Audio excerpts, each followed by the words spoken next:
محض لوگوں نے بخس کی وجہ سے، بہانے ہیلے کرنے کی وجہ سے مانگا تھا. جیسے کہ حضرت موسیٰ علیہ السلام سے انہوں نے اس سے بڑی درخواست کی تھی نا کہ ہمیں کھلم کھلا اللہ تعالیٰ کو دکھا دے، جس کی وجہ سے ظلم کے باعث ان پر کڑک والی بجلی گری تھی. پھر باوجود کئی دلیلیں ان کے پاس پہنچ چکی تھی، پھر بھی انہوں نے بچڑے کو اپنا معبود بنا لیا تھا. لیکن اللہ تعالیٰ نے یہ بھی معاف فرما دیا اور موسیٰ علیہ السلام کو کھلا غلبہ عنایت فرمایا تھا. یہودیوں سے پکا وعدہ لینے کے لیے اللہ تعالیٰ نے ان کے سروں پر کوہ طور پہاڑ کھڑا کر دیا تھا. انہوں نے کہا تھا کہ حکم دیا تھا تو سجدہ کرتے ہوئے دروازے میں جاؤ، تو انہوں نے کہا تھا ہم نے مان لیا. اور پھر ہفتے کے دن کی تعظیم، اس دن مچھلیوں کا شکار کرنے سے منع کیا تھا، تو انہوں نے اللہ تعالیٰ سے وعدہ کیا تھا لیکن پھر اس کو توڑ دیے. فَبِمَا نَقْضِهِمْ مِيثَاقَهُمْ وَكُفْرِهِمْ بِآيَاتِ اللَّهِ وَقَتْلِهِمُ الْأَنْبِيَاءَ بِغَيْرِ حَقٍّ وَقَوْلِهِمْ قُلُوبُنَا غُلْفٌ بَلْ طَبَعَ اللَّهُ عَلَيْهَا بِكُفْرِهِمْ فَلَا يُؤْمِنُونَ إِلَّا قَلِيلًا وَبِكُفْرِهِمْ وَقَوْلِهِمْ عَلَى مَرْيَمَ بُهْتَانًا عَظِيمًا وَقَوْلِهِمْ إِنَّا قَتَلْنَا الْمَسِيحَ عِيسَى ابْنَ مَرْيَمَ رَسُولَ اللَّهِ وَمَا قَتَلُوهُ وَمَا صَلَبُوهُ وَلَكِنْ شُبِّهَ لَهُمْ وَإِنَّ الَّذِينَ اخْتَلَفُوا فِيهِ لَفِي شَكٍّ مِّنْهُ مَا لَهُمْ بِهِ مِنْ عِلْمٍ إِلَّا اتِّبَاعَ الظَّنِّ وَمَا قَتَلُوهُ يَقِينًا بَلْ رَفَعَهُ اللَّهُ إِلَيْهِ وَكَانَ اللَّهُ عَزِيزًا حَكِيمًا. یعنی بنی اسرائیل کے بارے میں بتایا جا رہا ہے کہ ان لوگوں نے اللہ تعالیٰ سے پکا وعدہ کرنے کے بعد میں بھی ان لوگوں نے وہ وعدوں کو توڑ دیا اور نبیوں کا ناحق قتل کیا. ان کی سزا کے طور پر اللہ تعالیٰ نے ان پر لعنت فرمائی، ان کے دلوں پر مہر لگا دی، جس کی وجہ سے بہت کم لوگ ہیں جو اللہ پر ایمان لائیں گے. حضرت عیسیٰ علیہ السلام کی پیدائش بن باپ کی ہونے کی وجہ سے مریم علیہ السلام پر بہت بڑا الزام لگائے تھے، اور بعض اللہ تعالیٰ کا انہیں بیٹا کہتے تھے، بعض یوسف نجار سے نعوذ باللہ ان کے بیٹے کہتے تھے. یہودی کہتے تھے کہ عیسیٰ ابن مریم کو انہوں نے قتل کیا، سولی پر چڑھایا. اس آیت میں اللہ تعالیٰ فرما رہے ہیں کہ عیسیٰ علیہ السلام کو قتل نہیں کیا گیا، بلکہ انہوں نے جو سولی دی تھی وہ بھی اللہ تعالیٰ نے ان کے ہم شکل انسان کو دینے لگائی تھی. عیسیٰ علیہ السلام کو تو اللہ تعالیٰ نے آسمان پر فرشتوں کے ذریعے اٹھا لیا تھا، اور ان میں دو گروہ ہو گئے تھے، ایک قتل کرے کہتے تھے اور دوسرا کو اندازہ ہو گیا تھا کہ سولی دی گئی. ایک بات یاد رکھیے، جب عیسیٰ علیہ السلام کی عمر 33 ایئرس تھی، نبیوں کو قتل کر سکتے مگر رسولوں کو قتل نہیں کر سکتے. یہ شان ہے رسولوں کی. رسول کسے کہتے ہیں؟ جس پہ اللہ تعالیٰ نے کتابیں نازل کی. 158 آیت میں اللہ سبحانہ تعالیٰ فرما رہے ہیں کہ اللہ تعالیٰ حکمت والا ہے، بڑی قوت والا ہے. عیسیٰ علیہ السلام کو آسمان پر زندہ اٹھا لیا، اور حدیث مبارکہ میں ہے قیامت کے قریب عیسیٰ علیہ السلام کا نزول دمشق میں مینار شریفہ کے پاس اتریں گے. وہ جب فجر کی نماز کے لیے اقامت ہو رہی ہوں گی، آپ خنزیر کو قتل کریں گے، صلیب توڑ دیں گے، جزیہ معاف کر دیں گے. ان کے دور میں سب مسلمان ہو جائیں گے. دجال کا قتل بھی عیسیٰ علیہ السلام کے ہاتھوں ہوگا.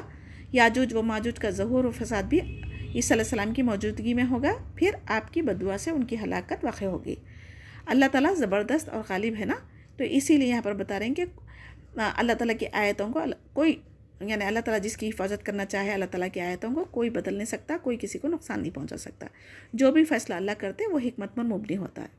عیسیٰ علیہ السلام جب دوبارہ دنیا میں آئیں گے تو یہود و نصارہ کا قتل کریں گے، اور صرف دین اسلام کا ہی غلبہ ہوگا، اور کثرت مال اتنا ہوگا کہ کوئی صدقہ خیرات لینے والا نہیں ہوگا.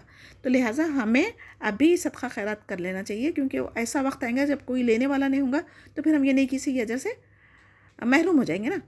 تو اہل کتاب میں ایک بھی ایسا نہ بچے گا کہ جو حضرت عیسیٰ علیہ السلام کی موت سے پہلے ان پر ایمان نہ لا چکے. قیامت کے دن عیسیٰ علیہ السلام کی پہلی زندگی کی حالت کے مطابق گواہی دیں گے. اس آیت میں ظلم کے بعض گناہوں کی وجہ سے پاکیزہ حلال چیزیں بھی ان پر حرام کر دی گئی تھی، کیونکہ یہ لوگ اللہ تعالیٰ کے راستے سے دوسروں کو بھی روکتے تھے. وَإِن مِّنْ أَهْلِ الْكِتَابِ إِلَّا لِيُؤْمِنَنَّ بِهِ قَبْلَ مَوْتِهِ وَيَوْمَ الْقِيَامَةِ يَكُونُ عَلَيْهِمْ شَهِيدًا فَبِظُلْمٍ مِّنَ الَّذِينَ هَادُوا حَرَّمْنَا عَلَيْهِمْ طَيِّبَاتٍ أُحِلَّتْ لَهُمْ وَبِصَدِّهِمْ عَن سَبِيلِ اللَّهِ كَثِيرًا وَأَخْذِهِمُ الرِّبَا وَقَدْ نُهُوا عَنْهُ وَأَكْلِهِمْ أَمْوَالَ النَّاسِ بِالْبَاطِلِ وَأَعْتَدْنَا لِلْكَافِرِينَ مِنْهُمْ عَذَابًا أَلِيمًا لَكِنِ الرَّاسِخُونَ فِي الْعِلْمِ مِنْهُمْ وَالْمُؤْمِنُونَ يُؤْمِنُونَ بِمَا أُنْزِلَ إِلَيْكَ وَمَا أُنْزِلَ مِنْ قَبْلِكَ وَالْمُقِيمِينَ الصَّلَاةَ وَالْمُؤْتُونَ الزَّكَاةَ وَالْمُؤْمِنُونَ بِاللَّهِ وَالْيَوْمِ الْآخِرِ أُولَٰئِكَ سَنُؤْتِيهِمْ أَجْرًا عَظِيمًا. 161 میں سود کو حرام کیا گیا نا، اس کے بارے میں کہا جا رہا ہے. اس پر اللہ سبحانہ تعالیٰ نے سخت وعید نازل کی. اس کے باوجود بھی لوگوں کا ناحق مال کھاتے تھے، لوگ مجبوراً ادا کرتے تھے، اور ایسے لوگ قیامت کے دن بہت ہی دردناک عذاب میں مبتلا رہیں گے. یعنی جو مالدار ہے وہ تو مال میں بڑھتے ہی جاتا، اور جو قرض لیا ہوا ہے وہ بیچارہ سود کی رقم دیتے دیتے وہ مفلسی کا ہی شکار ہوتا. تو اللہ سبحانہ تعالیٰ ایسے لوگوں کو سخت عذاب دینے والے ہیں. آگے عبداللہ بن سلام رضی اللہ تعالیٰ عنہ کے بارے میں، جو یہودی میں سے مسلمان ہو گئے تھے اور تا قیامت تک اللہ تعالیٰ اور نبیوں اور رسولوں پر ایمان لانے والے اور تمام آسمانی کتابوں پر ایمان لانے والے تھے. تو نماز وقت پر ادا کرنا، زکوٰۃ ادا کرنا، اللہ تعالیٰ کے ساتھ کسی کو شریک نہیں ٹھہرنا، اور قیامت کے دن جزا و سزا کا یقین رکھنا، اللہ تعالیٰ ایسے لوگوں کو اجر عظیم دینے والا ہے. اِنَّا أَوْحَيْنَا إِلَيْكَ كَمَا أَوْحَيْنَا إِلَى نُوحٍ وَنَبِيِّنَا مِن بَعْدِهِ وَأَوْحَيْنَا إِلَى إِبْرَاهِيمَ وَإِسْمَاعِيلَ وَإِسْحَاقَ وَيَعْقُوبَ وَالْأَسْبَاطِ وَعِيسَىٰ وَأَيُّوبَ وَيُونُسَ وَهَارُونَ وَسُلَيْمَانَ وَآتَيْنَا دَاوُودَ زَبُورًا. اس آیت میں اللہ تعالیٰ فرما رہے ہیں کہ موسیٰ علیہ السلام کے بعد کسی انسان پر اللہ تعالیٰ نے کچھ نازل نہیں کیا. بعض لوگوں کا خیال تھا کہ اس موسیٰ علیہ السلام کے بعد کسی اور پر بھی کچھ اللہ تعالیٰ کی آسمانی صحف یا کتابیں نازل ہوئی، تو اس پر اللہ تعالیٰ نے یہ آیت نازل فرمائی جس سے آپ صلی اللہ علیہ وسلم کی تصدیق کی گئی ہے، اور پچھلے نبیوں اور رسولوں کا بھی ذکر کیا گیا. اور زبور جو داؤد علیہ السلام پر نازل کی گئی تھی، نوح علیہ السلام، ابراہیم علیہ السلام، اسماعیل علیہ السلام، اسحاق علیہ السلام، یعقوب علیہ السلام اور ان کی اولاد پر، عیسیٰ علیہ السلام، ایوب علیہ السلام، یونس علیہ السلام، ہارون علیہ السلام، سلیمان علیہ السلام اور داؤد علیہ السلام کا ذکر ہے اس آیتوں میں. رسولا قد قصصناهم عليك من قبل رسولا لم نقصصهم عليك وكلم الله موسى تكليما رسلا مبشرين ومنذرين لئلا يكون للناس على الله حجة بعد الرسل وكان الله عزيزا حكيما لكن الله يشهد بما أنزل إليك أنزله بعلمه والملائكة يشهدون وكفى بالله شهيدا إن الذين كفروا وصدوا عن سبيل الله قد ضلوا ضلالا بعيدا. آیت 164 میں اللہ سبحانہ تعالیٰ کے رسول ہے نبی کریم صلی اللہ علیہ وسلم بتانے کے لیے یہی بات کافی ہے کہ پچھلے جو واقعات ہے جس کا ذکر ہمیں نہیں تھا، نبی کریم صلی اللہ علیہ وسلم کو بھی نہیں تھا اس کا علم، لیکن قرآن کے ذریعے اللہ سبحانہ تعالیٰ نے نبیوں کا ذکر کیا یہاں پر، اور 24 یا 25 نبی کا ذکر قرآن میں ہے. تو وہ سب کے نام اللہ سبحانہ تعالیٰ نے کس کے ذریعے بتائے؟ وہی کے ذریعے. موسیٰ علیہ السلام کو وہ خاص صفت بیان کی گئی ہے جو دوسرے انبیاء سے ممتاز ہے. وہ اللہ تعالیٰ سے ہم کلام ہوئے تھے، لیکن ہمیں کسی بھی نبیوں کو کسی پر فوقیت دینا جائز نہیں ہے. اللہ سبحانہ تعالیٰ کی حکمت ہے جو رسول بنا کر دنیا میں بھیجنے کی یہاں پر بیان کیا جا رہا ہے، جو ہمیں اللہ تعالیٰ کے احکامات اس پر عمل کرنے پر اجر اور نافرمانی کرنے پر اللہ کا عذاب سے آگاہ کر دے تاکہ کسی پر ظلم نہ کیا جائے اور اللہ تعالیٰ پر کوئی الزام نہ لگا سکے. تو ایمان والوں کو جنت کی خوشخبری دینا اور کافروں کو اللہ کے عذاب اور بھڑکتی ہوئی جہنم سے ڈرانا یہ ہر نبیوں کا کام رہا ہے. نبیوں کا سلسلہ اس لیے اللہ تعالیٰ قائم فرمایا کہ کسی کو یہ عذر باقی نہ رہے کہ ہمیں تیرا پیغام نہیں پہنچا. آپ صلی اللہ علیہ وسلم کے بعد قیامت تک کوئی نبی نہیں آئیں گے، لہٰذا ہم امتیوں کی ذمہ داری ہے کہ دین کی باتیں سیکھیں اور دوسروں کو دین کی دعوت اور تعلیم دیں، چاہے وہ ایک آیت کیوں نہ ہو. اور اللہ سبحانہ تعالیٰ خود اس بات کی گواہی دیں گے کہ یہ قرآن اللہ تعالیٰ کی طرف سے ہے، اور فرشتے بھی اس کے گواہ ہے. بطور گواہ اللہ تعالیٰ ہی کافی ہے، لیکن پھر بھی انسانوں کی تسلی کے لیے قیامت والے دن انسان بھی گواہی دیں گے. ان الذین کفروا وصدوا عن سبیل اللہ قد ضلوا ضلالا بعیدا ان الذین کفروا وظلموا لم یکن اللہ لیغفر لهم ولا لیہدیهم طریقا الا طریق جہنم خالدین فیہا ابدا وکان ذلک علی اللہ یسیرا.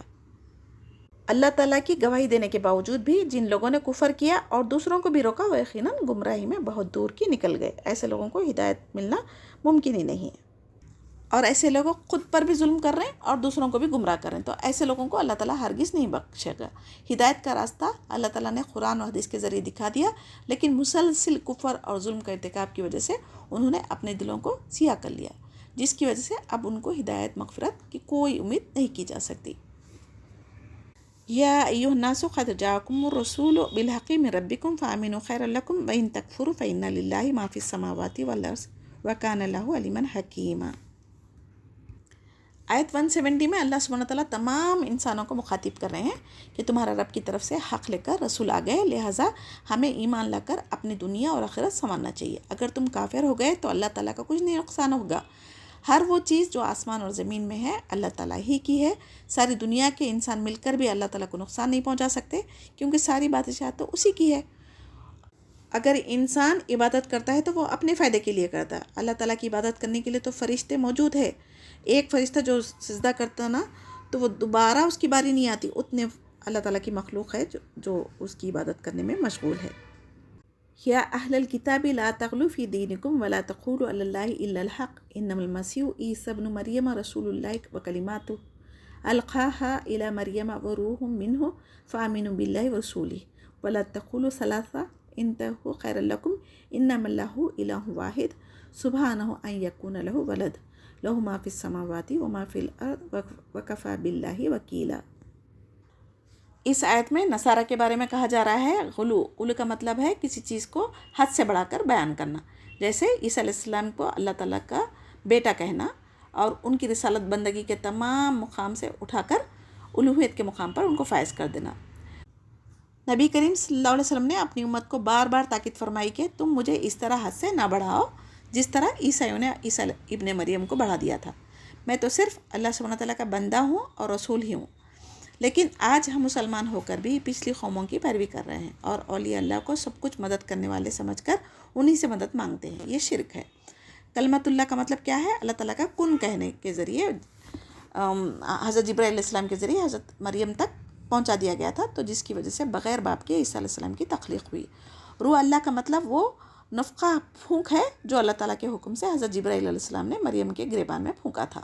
عیسیٰ علیہ السلام کا کلمہ بھی ہے روح، جسے لے کر حضرت جبرائیل علیہ السلام کو مریم کی طرف بھیجا گیا تھا. عیسائیوں کے کئی فرقے ہیں. بعض حضرت عیسیٰ علیہ السلام کو اللہ، بعض اللہ تعالیٰ کا بیٹا مانتے ہیں اور بعض اللہ تعالیٰ کا شریک وغیرہ. عیسیٰ علیہ السلام کو 3 خداؤں میں ایک مانتے تھے. اللہ تعالیٰ یہاں پر ان تمام باتوں کو رد فرما رہے ہیں اور تاکید فرما رہے ہیں کہ بعض آ جاؤ، اللہ تعالیٰ ایک ہے اور اس کا کوئی شریک نہیں ہے.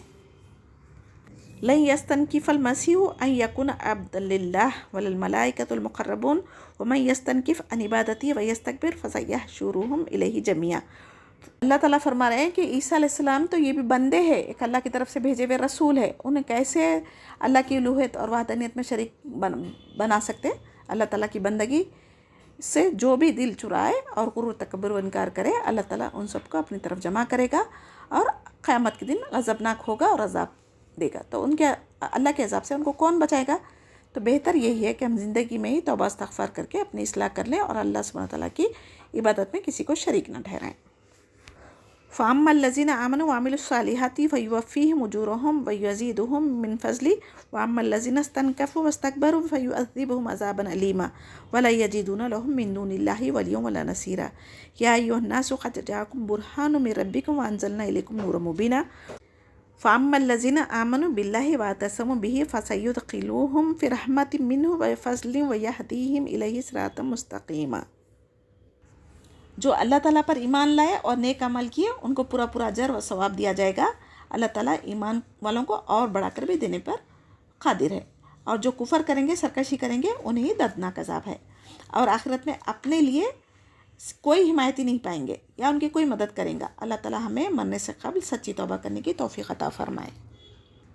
یا برہان سے کیا مراد ہے؟ ایسی دلیل جس کے بعد کسی کو کوئی شک کی یا عذر کی گنجائش نہ باقی رہے. اللہ تعالیٰ بندوں کو مخاطب فرما رہے ہیں کہ اللہ تعالیٰ کی طرف سے آسمانی کتابیں، خاص طور پر قرآن کریم نازل کی، جو کفر و شرک کی تاریکیوں میں سے نکال کر ہمیں ہدایت کا نور عطا کرتی ہے.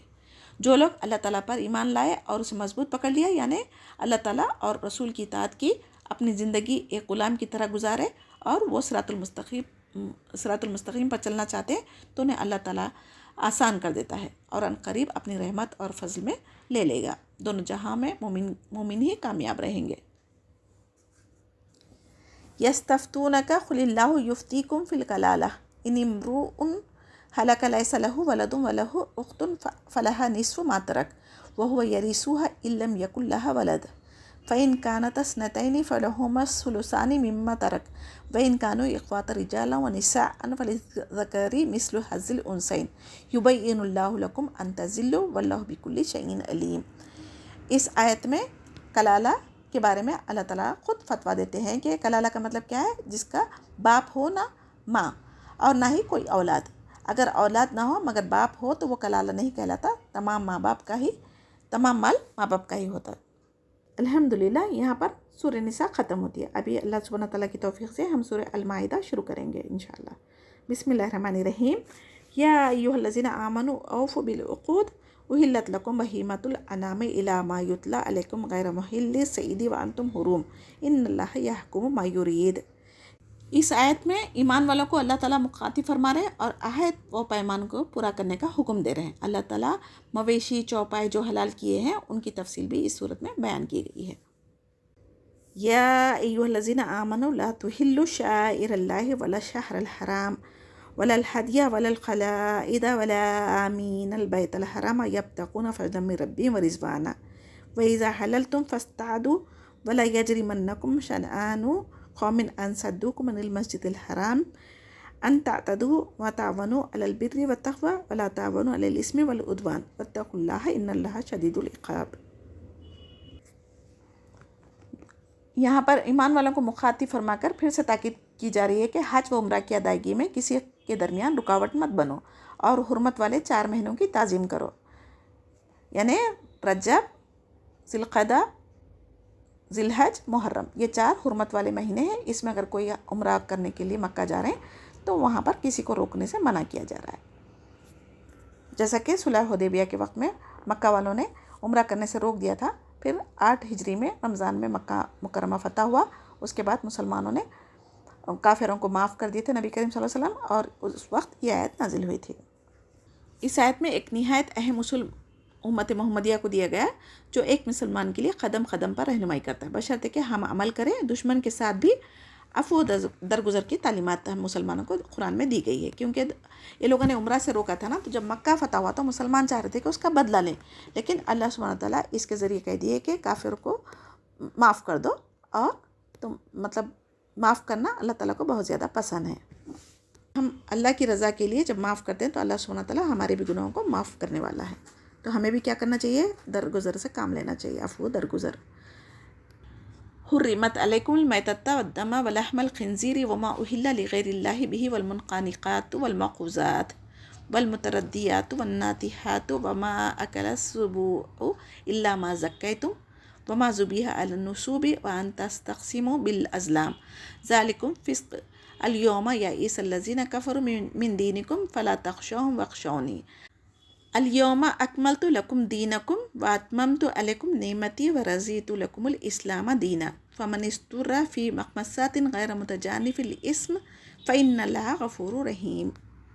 اللہ سبحانہ تعالیٰ نے جو چیزیں مومنوں پر حرام کی اس کا ذکر کیا گیا ہے یہاں پر. مردار، خون، خنزیر کا گوشت، جس پر غیر اللہ کا نام لیا جائے، گلا گھٹ کے مرا ہوا جانور، جو کسی مار یا چوٹ کی وجہ سے مرا ہو، جو اونچی جگہ سے گر کر مرا ہو، جو کسی کے سینگ مارنے سے مرا ہو، جسے کوئی درندے نے پھاڑ کھایا ہو، جو کسی کے سینگ کے مارنے سے مرا ہو.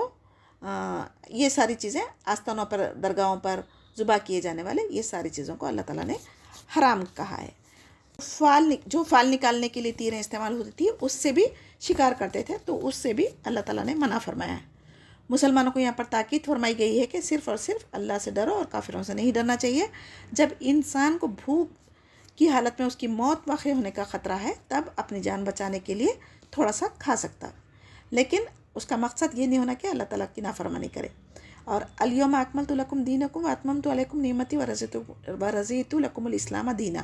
آج میں نے تمہارے لیے دین کو کامل کر دیا اور تم پر اپنا انعام بھرپور کر دیا اور تمہارے لیے اسلام کے دین ہونے پر رضامند ہو گیا.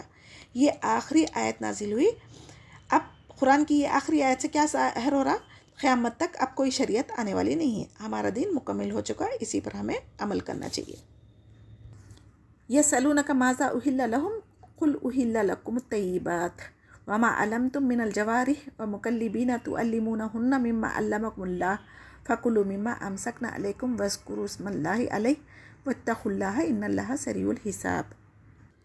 اور پھر یہ جانور مالک کے آنے تک اس میں سے کچھ نہ کھائے، ویسا ٹرین کیا ہوا ہو تب ہمارے لیے جائز ہے، ورنہ حرام ہے. یہ اللہ تعالیٰ ہر حال میں، یعنی اکیلے میں ہو یا سب کے سامنے ہو، ہمیں ڈرنا کسے چاہیے؟ اللہ سبحانہ تعالیٰ سے ڈرنا چاہیے.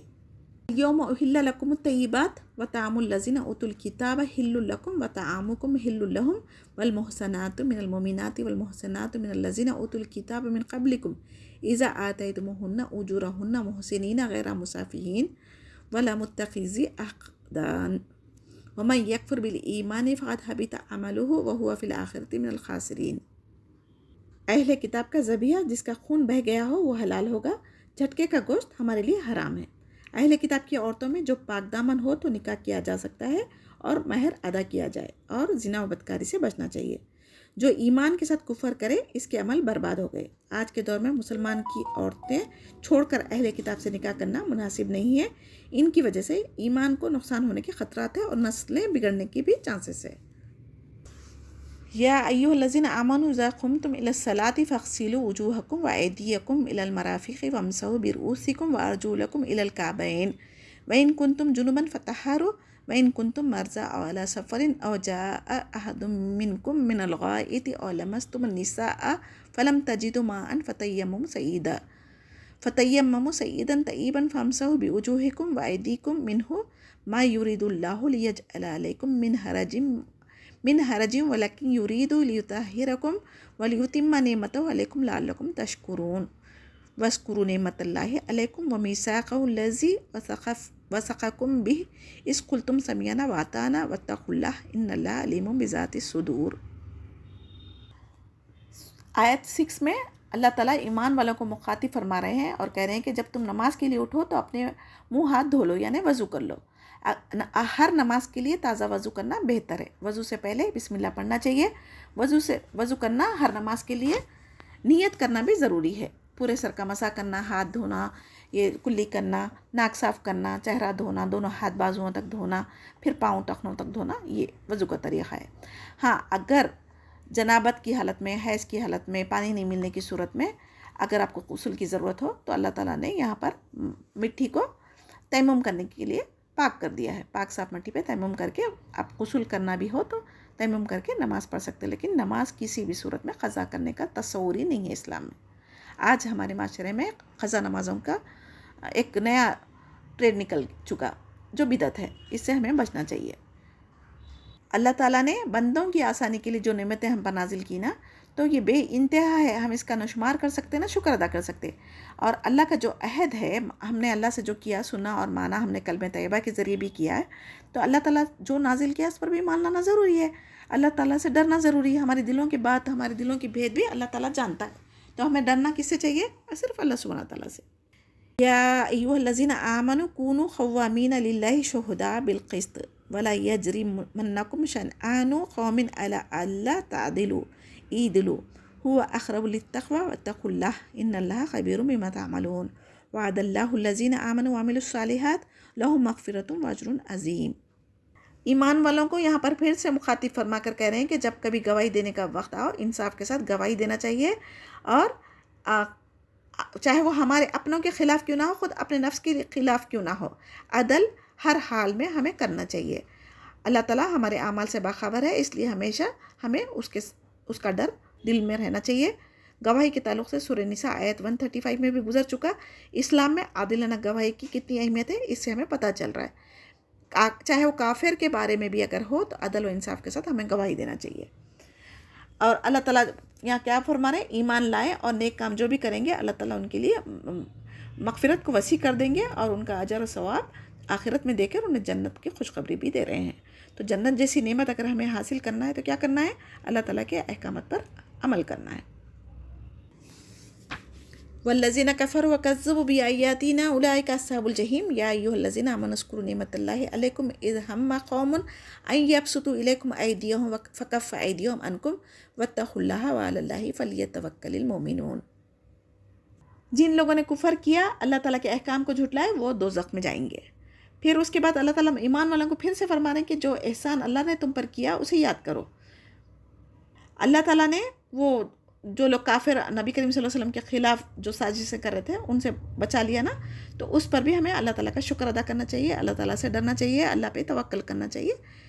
وَلَقَدْ أَخَذَ اللَّهُ مِيثَاقَ بَنِي إِسْرَائِيلَ وَبَعَثْنَا مِنْهُمْ اثْنَا عَشَرَ نَقِيبًا وَقَالَ اللَّهُ إِنِّي مَعَكُمْ لَئِنْ أَقَمْتُمُ الصَّلَاةَ وَآتَيْتُمُ الزَّكَاةَ وَآمَنْتُمْ بِرُسُولِي وَعَزَّرْتُمُوهُمْ وَأَقْرَضْتُمُ اللَّهَ قَرْضًا حَسَنًا لَأُكَفِّرَنَّ عَنْكُمْ سَيِّئَاتِكُمْ وَلَأُدْخِلَنَّكُمْ جَنَّاتٍ تَجْرِي مِنْ تَحْتِهَا الْأَنْهَارُ فمن کفر بعد ذلك منکم فقد ضل سواء السبیل۔ فبما نقضهم ميثاقهم لعنهم وجعلنا قلوبهم قاسية يحرفون الكلم عن مواضعه ونسوا حظا مما ذكروا به ولا تزال تطلع على خائنة منهم إلا قليلا منهم فاعف عنهم واصفح إن الله يحب المحسنين۔ آیت نمبر 12 میں اللہ تعالیٰ بتا رہے ہیں کہ جو بنی اسرائیل سے عہد و پیمان لیے گئے تھے تو ان لوگوں نے وعدہ کیا تھا نا، تو اس کی وجہ سے ان کو 12 سردار مقرر کیے تھے، اور نماز قائم کرنے کا، زکوٰۃ ادا کرنے کا، رسولوں کی اطاعت کرنے کا، اور ان کی مدد کرنے کا، اور اللہ تعالیٰ کو قرض حسنہ دینے کا، یعنی مسکینوں، غریبوں کو کھانا کھلانا، ان کی مدد کرنا صدقہ خیرات کے ذریعے یہ حکم دیا گیا تھا۔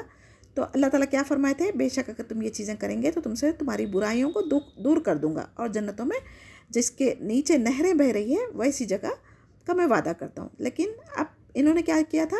موسیٰ علیہ السلام کے ذریعے پکا عہد کرنے کے باوجود اس کے خلاف اس کا انکار کر دیے تھے، اور خود کو گمراہی میں ڈال دیے تھے، اور صحیح راستے سے وہ لوگ بھٹک گئے تھے۔ بنی اسرائیل کی عہد شکنی کی وجہ سے اللہ تعالیٰ نے ان پر اپنی لعنت نازل فرما دی، ان کے دل سخت ہو گئے اور اللہ تعالیٰ کے کلام کو اس کی جگہ سے بدل ڈالنے لگے۔ جو کچھ انہوں نے نصیحت کی گئی تھی اس کا بہت بڑا حصہ ان لوگوں نے بھلا بیٹھے تھے۔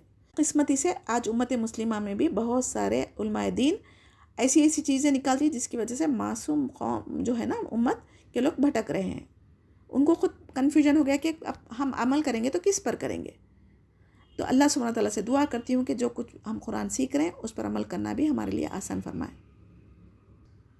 یہود میں تھوڑے سے لوگ مسلمان ہو گئے تھے جن کی تعداد 10 سے بھی کم تھی۔ ابھی جہاد کا حکم نہیں ہوا تھا، تب اللہ تعالیٰ نے عفو درگزر کا حکم دیا۔ بعد میں سورۃ توبہ 29 میں کفار سے جنگ کرنے کا حکم یعنی اجازت مل گئی تھی۔ جو اللہ تعالیٰ پر اور یوم آخرت پر ایمان نہیں رکھتے ان سے اللہ سبحانہ تعالیٰ جنگ کرنے کا حکم دیا۔ اللہ تعالیٰ احسان کرنے والوں کو پسند کرتا ہے۔